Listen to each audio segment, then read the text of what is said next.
मैं ये एक मिनट की क्लिप है वो देख लीजिए, और फिर अरुण जी आप जरा ये बताइए कि दो बड़े मुद्दे अब आ गए हैं। जो लीक वाला है उसको सरकार अपनी तरफ से उसको हैंडल करने की कोशिश कर रही है, और दूसरा मुद्दा चढ़ावा चोरी का भी है। उत्तर प्रदेश के लिहाज से बहुत सेंसिटिव है, बाहर बाकी देश में कितना है मुझे नहीं मालूम, लेकिन उत्तर प्रदेश में ये मुद्दा सेंसिटिव है। और बीजेपी लाख डाइवर्ट करना चाहे, लेकिन ये कहीं ना कहीं ये मुद्दा तो इलेक्शन का एक को विपक्ष उठाने की कोशिश करेगा। बीजेपी देखते हैं इसको कैसे हैंडल करती है। मैं ये जरा एक छोटी सी क्लिप देख लीजिए, फिर आप बोलिएगा। छोटी सी क्लिप है, असद दिखा देना। किसका हाथ गिरा, किसका पैर टूटा, इसका जिम्मेदार कौन है? इसका जिम्मेदार आप है, होम मिनिस्टर है। आप बंद कमरे में रह के आप सुन रहे होंगे मेरी बात, लेकिन आप बंद कमरे में रह के बहुत दिन छुप नहीं सकते। एक दिन हम बाहर खींच कर लाएंगे और जनता के सामने हम दिखाएंगे इनके दोनों में क्या है। अरुण जी, अब इससे आप ही से शुरुआत करते हैं कि मामले ये दो इशू इंपॉर्टेंट हैं, और इलेक्शन की दृष्टि से, और अगर बात करें क्योंकि उत्तर प्रदेश सबसे बड़ा राज्य होने की वजह से देश की नजर इसके ऊपर है। हालांकि एक जगह और नजर है, आज बांकीपुर के इलेक्शन में भी, हालांकि बाई इलेक्शन है लेकिन नजर तो है बांकीपुर पे भी कि बांकीपुर में क्या होने वाला है।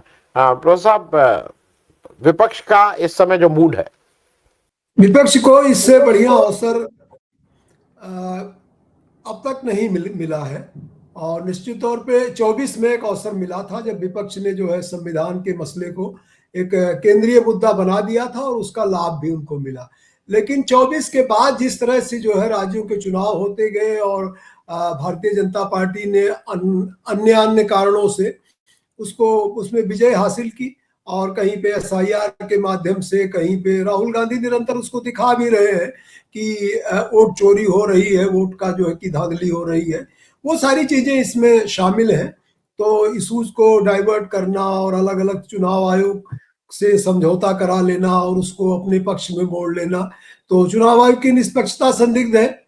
इस सारे माहौल में राज्यों के चुनाव जीतते जीतते जो 2024 के लोकसभा चुनाव में बीजेपी के हौसले पस्त थे, एक माइनॉरिटी गवर्नमेंट उसने बनाया था, लेकिन अब वो फिर से जो है वो उसको लगता है कि उसको बड़ी मेजॉरिटी है, क्योंकि उसने विपक्षी दलों को तोड़ लिया और सारी चीजें हो गई। और हम लोग बंगाल के चुनाव के बाद आप ही के चैनल पे और कई चैनलों पर हम लोगों ने बात कही थी, मैंने तो बहुत निराशा में ही कही थी, लगता है लोकतंत्र इस देश में समाप्त हो गया, कोई संभावना नहीं है। लेकिन जो सत्ता के केंद्र हैं उनसे अलग हट करके, और लोकतंत्र जो है उन जगहों से जीवंत हुआ है जो एक प्रकार से आप मानिए कि जो शक्तिहीन लोग हैं और जिनके पास कोई सत्ता नहीं है, ये युवा है, ये तमाम काकरोच जनता पार्टी जैसी पार्टी है, और अलग अलग किस्म के लोग हैं जो आए हैं। किसान के पास भी कोई वैसी वैधानिक सत्ता नहीं होती। वो सब लोग अलग अलग तरह से उभर रहे हैं। बल्कि आपके अपने उत्तर प्रदेश के फतेहपुर में तो जेन अल्फा ने जो कमाल कर दिया जो है स्कूल में, वो तो और भी बड़ी बात है जो है। तो एक माहौल निर्मित हुआ है जिसमें विपक्ष भी सक्रिय हुआ है, और आज खड़गे जी को गरजते हुए देख करके युवाओं के हौसले बुलंद हो जाने चाहिए कि एक 84 साल का जवान आदमी जिस तरह से दहाड़ रहा है, उससे जो है वो मतलब युवा अपने आप को बूढ़ा न महसूस करे। तो मुझे लगता है कि एक बीमार भारत में फिर से जो है वो स्वास्थ्य की चेतना और जवानी का संचार हो रहा है। बाकी आप जिन चुनाव की बात कर रहे हैं उन चुनावों में निश्चित तौर पे इंडिया अलायंस को एक समझदारी के साथ अपने कोऑर्डिनेशन करने चाहिए, इन चुनावों को जीतना चाहिए। लेकिन सिर्फ ये चुनाव जीतने का मामला आनंद जी नहीं, आपने दो मुद्दों की बात की, एक तो नीट के पेपर लीक की बात, एक सीबीएसई के पेपर्स की ऑनलाइन मार्किंग की बात। ये सारी चीजें भयंकर धांधली से होने वाली हैं, हो रही हैं। आप याद कीजिए आनंद जी की एक व्यक्ति ऐसा था इस देश में जो सबसे बड़ा नैतिक, दुनिया में 20वीं सदी का सबसे बड़ा नैतिक व्यक्ति जिसको कहा जाता है, उसने अपने बचपन में उसके स्कूल में जो है इंस्पेक्टर आए हुए थे और उन्होंने केटल की स्पेलिंग लिखने को दी, और उसके शिक्षक ने नकल भी कराने की कोशिश की कि बगल वाले से नकल कर लो, लेकिन उसने नकल नहीं कि तुमको नकल कर लेना था और सारे वर्ड्स तुमको सही लिखने थे, लेकिन उसके ऊपर कोई फर्क नहीं पड़ा। उसको लगा कि नहीं, मैंने जो किया है सही किया है। तो उस व्यक्ति ने पूरे जीवन जो है वो एक नैतिक मानदंड इस देश में स्थापित किया। आज सबसे बड़ा संकट जो भारतीय राजनीति का है और जो पिछले 12 सालों में भारतीय जनता पार्टी ने और संघ परिवार ने स्थापित किया है, वो है नैतिकता को खंडित करने का, अनैतिकता को स्थापित करने का। अयोध्या से लेकर के दिल्ली तक इन्होंने एक अनैतिक वातावरण निर्मित किया है। राजनीति को अनैतिक बनाने के लिए इन्होंने तरह तरह के आख्यान चलाए, तरह तरह का आचरण किया। और मुश्किल ये है कि कहीं भी ये लोग माफी मांगने के लिए, कहीं भी ये लोग अपनी गलती रियलाइज करने के लिए तैयार नहीं। आप देखिए, धर्मेंद्र प्रधान ने इस्तीफा दिया और बाद में संसद के मकर द्वार पर उनका स्वागत हो रहा, उनको मुकुट पहनाया जा रहा है। तो या बलात्कारियों को जो है रिहा करके उसके बाद उनको जयमाल पहनाई जाती है। तो ये जो स्थितियां हैं, मतलब ढिठाई, बेशर्मी, पाखंड और झूठ, तो जो पॉलिटिशियन है वो तो बहुत थोड़ा मोटी चमड़ी का होता है, उतना संवेदनशील नहीं होता। वो बहुत सारी चीजें झेलता है, वो डंडे खा के नेता बनता है और आगे बढ़ता है और बहुत अच्छे बुरे दिन देखता है। इसलिए वो उसमें एक स्ट्रेटजी होती है, वो टॉलरेंस होती है और वो चीजों को एक तरह से उस तरह से रिएक्ट नहीं करता। लेकिन ये जो जेनजी है ये संवेदनशील होता है और ये झूठ सुनते सुनते देखते देखते हद हो गई थी। तो आपने उसके मतलब आपने उसके क्या किया, शिक्षा के साथ, भविष्य के साथ किया। आनंद जी, हमारी हमारी पौराणिक कल्पना में सरस्वती जो है वो श्वेत वस्त्रधारी है, उनके ऊपर कोई रंग नहीं है, कोई कलर नहीं है, कोई भगवा रंग नहीं है। आप उस कल्पना को सोचिए कि मतलब ज्ञान का कोई रंग नहीं होता, ज्ञान में उजलापन होता है, प्रकाश होता है। आपने उसको भगवा रंग से रंगना शुरू कर दिया। विद्यालय हो, महाविद्यालय हो, विश्वविद्यालय हो, बस हो, सब हो, सबको आपने रंगना शुरू कर दिया। तो आपने एक तो धर्म की नैतिकता को खंडित किया, दूसरी तरफ राजनीति की नैतिकता को खंडित किया। और इस अनैतिकता के विरोध में देश का एक जो संवेदनशील पढ़ा लिखा तबका है वो गुस्से में है। वाक्लेव हावेल ने कहा है कि कभी कभी जो शक्तिहीन लोग होते हैं वहां से शक्ति निकलती है, और इस देश में इस बार जो है जो शक्तिहीन लोग हैं वहां से शक्ति निकल रही है और वह लोग मुद्दों को ला करके संसद के दरवाजे पर पटक दे रहे हैं, ला के रख दे रहे हैं। विपक्ष का जो दायित्व है, विपक्ष अब उसको निर्वहन कर रहा है।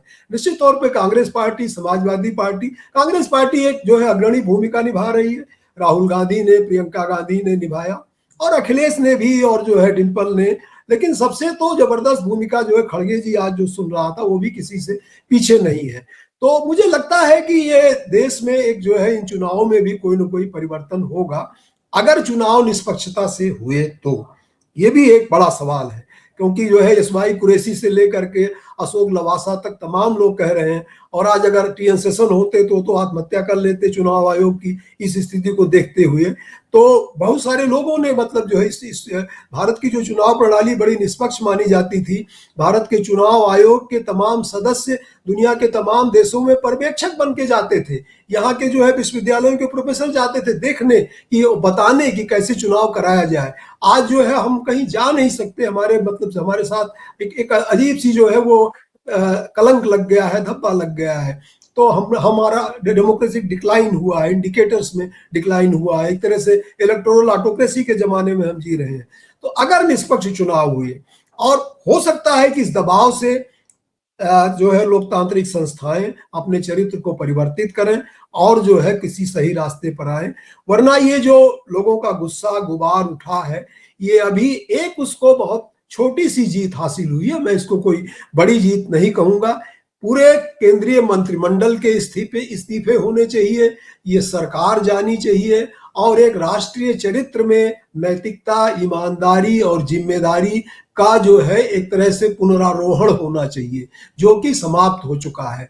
इसलिए लोकतांत्रिक डेमोक्रेटिक की जरूरत है, और वो विपक्ष और को मिला करके जब बड़ा अभियान चलेगा तभी वो सफल होगा। खाली जो है वो कुछ सिविल सोसाइटी के अभियान से, खाली युवाओं की मजाक से भी नहीं होना है, और खाली विपक्ष द्वारा भी जो है, जो इंडिपेंडेंट लोग हैं वो नहीं आते। तो एक वेल कोऑर्डिनेटेड एफर्ट, और खाली कांग्रेस पार्टी कर लेगी ये भी मुझे नहीं लगता। रीजनल पार्टीज का भी एग्जिस्टेंस है, उनको भी समझ में आना चाहिए कि अगर हम साथ नहीं देंगे तो हम समाप्त हो जाएंगे। जिम्मेदार लोग हैं देश में, ऐसा नहीं है। मैं राहुल को बहुत डेडिकेटेड आदमी मानता हूं, अखिलेश भी एक बहुत रिस्पॉन्सिबल बिहेवियर कर रहे हैं। अगर केजरीवाल नहीं कर रहे हैं तो वो फिर जो है अपनी बुरी गति को प्राप्त होंगे। संजय सिंह के बारे में आपने कहा, वो जिम्मेदार आदमी है, उनको अपने नेता को समझाना चाहिए। और अगर स्टालिन नाराज है तो उनको भी जोड़ना चाहिए। सीपीआई सीपीएम ने और सीपीआईएमएल ने इस मूवमेंट को सपोर्ट किया है। थोड़ी खिन्नता है कांग्रेस और सीपीआई सीपीएम में, उस खिन्नता को भी मिटाने की कोशिश करनी चाहिए। कभी हरकिशन सिंह सुरजीत हुआ करते थे जिन्होंने यूपीए की सरकार बनवाई थी, सबको डांट डपट करके समझा बुझा के। ऐसे लोगों की निश्चित तौर पे आज कमी है, लेकिन ऐसी भूमिका खड़गे जी निभा सकते हैं, राहुल जी निभा सकते हैं, अखिलेश भी निभा सकते हैं। तो इस तरह के लोगों के निकलने की जरूरत है। मुझे लगता है कि चुनाव का मैदान जो है कुछ बंद है और कुछ खुला हो सकता है अगर ये अभियान ज्यादा तेजी से चले। जी धन्यवाद। जी प्रोफेसर अरुण, मैं एक, चूंकि आपने नाम ले लिया, मुझे लगता है एक आदमी व्यक्ति का नाम और ले लेना चाहिए, खास करके लेफ्ट, और जिस तरह से उसने लेफ्ट और विपक्ष का सामंजस्य किया, येचुरी का, सीताराम येचुरी का। उन्होंने एक अद्भुत काम किया था, और जिस तरह से वो स्टिच करते थे इसको कि सारे लोग एक जगह आ जाओ, कैसे भी आ जाओ, वो भी मतलब मैं इसलिए इन लोगों का नाम लेना जरूरी समझता हूं कि ये शायद कभी उतने लाइमलाइट में इनको जो भी कारण रहे देश ने नहीं देखा, लेकिन इनका पर्दे के पीछे एक बड़ा जबरदस्त एक कंट्रीब्यूशन है इस देश की विपक्ष की राजनीति में। हाँ, कुछ कह रहे थे? आपने सही उल्लेख किया सीताराम जी का, और वो एक मॉडरेट व्यक्ति थे और बहुत हार्डलाइनर नहीं थे। हालांकि सीताराम जी ने और प्रकाश करात जी ने ज्योति बसु को प्रधानमंत्री ना बना करके वो एक ऐतिहासिक भूल की थी, वो हम लोगों को मानना चाहिए। लेकिन अभी दीपांकर भट्टाचार्य का रोल जो है वो एक बेहतरीन रोल बन करके आ रहा है, और लेफ्ट स्टूडेंट ऑर्गेनाइजेशंस का रिवाइवल हुआ है, और बहुत यंग और बेहतरीन लीडर्स पैदा हुए हैं जिनको कि देश की संसद में होना चाहिए या विधानसभाओं में होना चाहिए, या देश को उनको जो है वो जागृत करना चाहिए। कभी जिस तरह से समाजवादी आंदोलन में समाजवादी युवजन सभा के लोग हुआ करते थे, जिसमें गणेश्वर मिश्रा थे, जिसमें किशन पटनायक थे, जिसमें और बहुत सारे लोग थे जो है।